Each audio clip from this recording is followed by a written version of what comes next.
Have any of your parents or any of your teachers or anyone said to you, "What's the magic word?" Yeah. So if you are asking for something from somebody, what's the magic word? Yeah, right. And if you bump into somebody, what do you say? Yeah, I'm sorry, excuse me, right. What about if somebody gives you a present? Yeah, thank you. Today's Bible story is all about somebody saying thank you after Jesus gave them a present, after Jesus healed them when they were sick, and this person came and said thank you to Jesus. Now, there was a very famous minister who lived a long time ago who always used to say that if the only prayer you ever say is thank you, that's enough. If the only prayer you ever say is thank you, that's enough. Saying the word thank you to God is one of the best prayers that we know. Just 2 words, thank you. Thank you to God for all of the good gifts and the good things that God has given us. So I wonder if we might just take a minute right now to think of some things that we want to say thank you to God for. Does anyone have anything they want to say thank you to God for? Yeah, thank you to God for Earth. So let's all, everyone say, thank you. Thank you. What else do we want to thank God for? Life. Yeah, for life. Let's all say, thank you. Yeah. Food and water. Thank you. Penny. Our pets. Our pets. Thank you. Our families. Thank you. Our really fun sister. Thank you. Let's do one more, yeah. For the clothes that we have, yes, thank you. All right, one more, Alex. Our houses, yes. Thank you.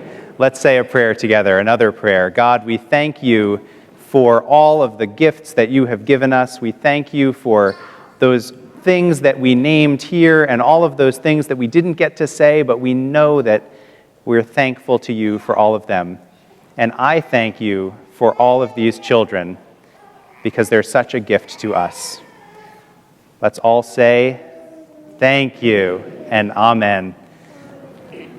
Thank you, and you can all go off to class.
We spread your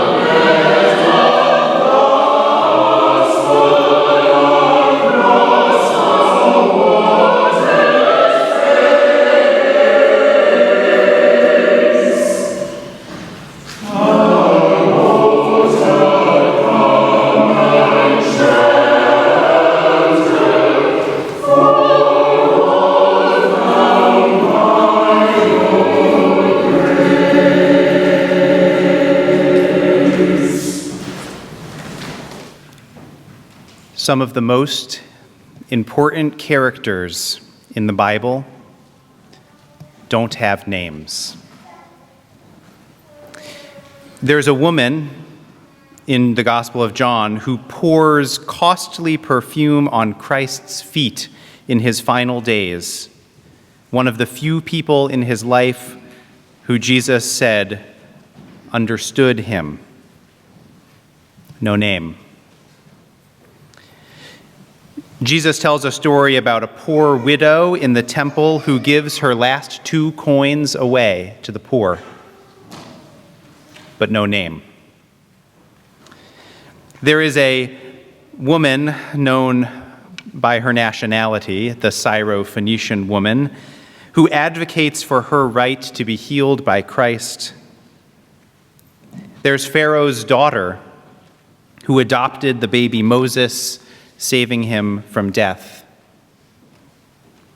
There's Job's wife, who is mentioned only briefly, despite the fact that all of Job's suffering is hers as well, the loss of home and her very children. No name. Now, this is a convention in ancient writing that I will make no excuses for. But the simple fact is that more often than not, women in the Bible are not named. They're treated like they're supporting characters in a story about men. Now, there are some exceptions. There are female characters who we do know by name: Mary, Elizabeth, Sarah, Eve. But they are more the exception than the rule, and more often than not, their stories are about how they gave birth to men. So in this week's text, we encounter another story with an unnamed woman who is mentioned only briefly. But if you stop and think about it, at the heart of it, this whole story is about her, the young girl who serves Naaman's wife. The story goes that Naaman, who is a great warrior from Syria, an enemy of the Israelites, who suffered from a terrible skin disease, had at one point in time captured a young girl from Israel during one of their raids into the land. And this young girl, whose name we do not know, served as a servant to Naaman's wife. And one day, this young Israelite girl said to Naaman's wife, "You know, I bet there's a prophet in Israel who could heal your husband." And the text blows right over that, but I want to stop for a second and take stock of just how brave a thing that is for her to say, because not only is she speaking as a servant to the woman who is in charge of her whole life, but she's suggesting that her captors need to journey to a foreign land in order for Naaman to get the help he needs. And not just any foreign land, she's suggesting that in order for Naaman to get the help he needs to go ask for help from his enemy, from Israel. She is suggesting that inside the land that Naaman has been attacking and raiding, the land from which she was taken as a slave, that in that place there's a prophet who could heal the commander of their archenemy. From the mouth of a servant into the ear of a queen. It's brave.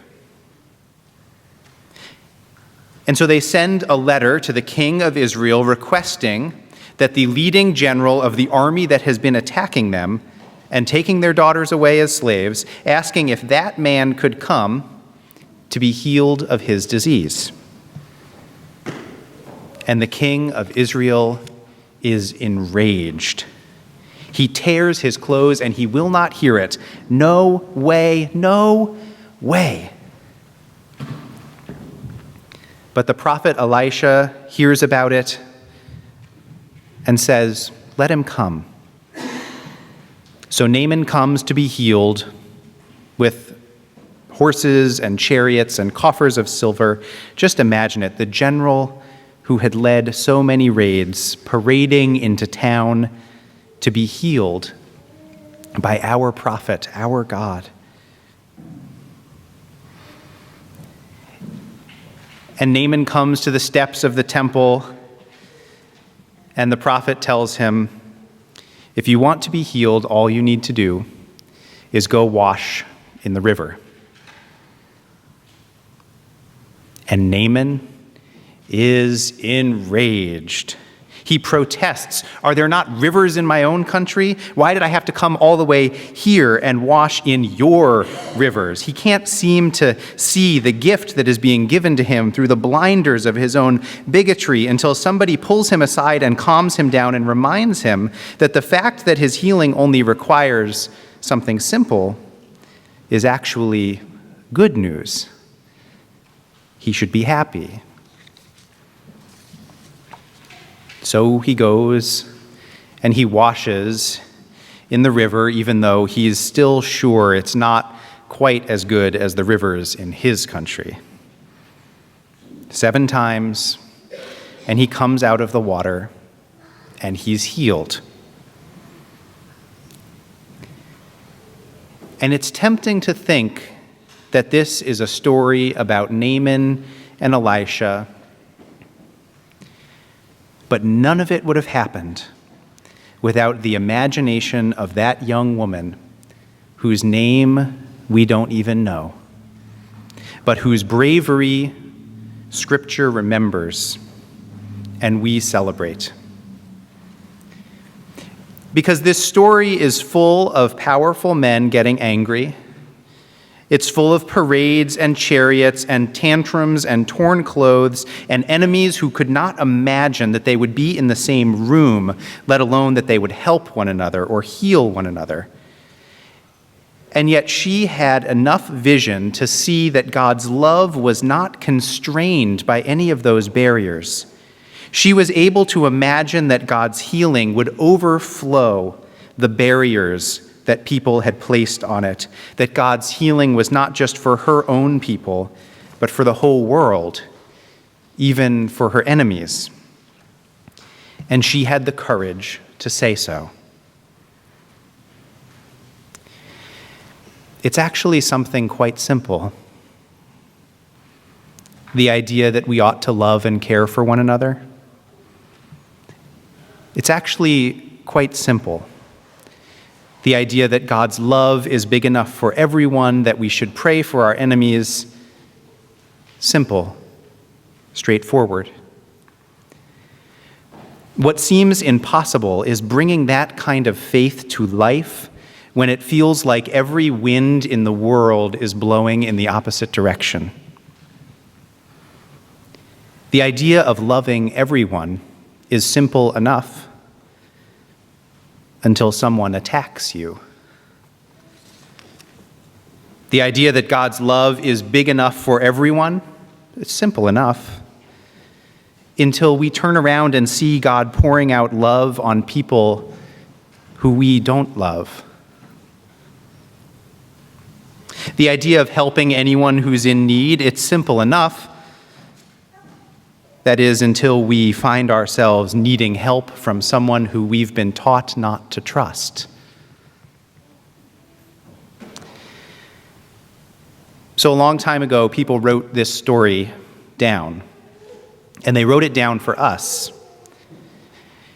And they wrote it down for us, no doubt, because they wanted to impress us with God's power to heal. And no doubt they wrote it down because they wanted us to remember how great Elisha was. And they wrote it down as a witness to that time when even a foreign king couldn't deny that Israel's God was great.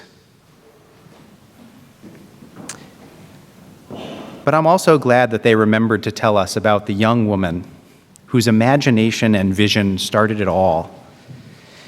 Even if in their minds she was just a minor character, the truth is that what she did has such a deep lesson for us today. And that's this. In a world where the politics are loud, where prejudice and bigotry seem to divide humanity into smaller and smaller segments, where the battle lines are drawn and seem indelible, there is something simple to be done, and it requires extraordinary bravery. And that is to say simply that God's love is bigger than it all. That God's peace and God's healing is for those who we might be tempted to think don't deserve it. Something simple, like insisting that what unites humanity is greater than what divides us, that differences in race and religion and background and belief and outlook and income are not enough to separate us from our shared humanity. The truth is that every human face shines with the image of God. It's pretty simple. But sometimes the world makes it so impossible to believe. And our story today is about a young woman who had an extraordinary capacity to see that truth. Every human face shines with the image of God. She could see it, even in a circumstance when she had every reason not to. And her simple statement of that fact was the spark that started this extraordinary story of healing. It was the spark that turned battlements into bridges.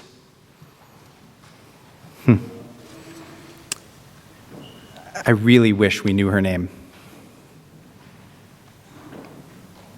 But I'm so glad that we know her story.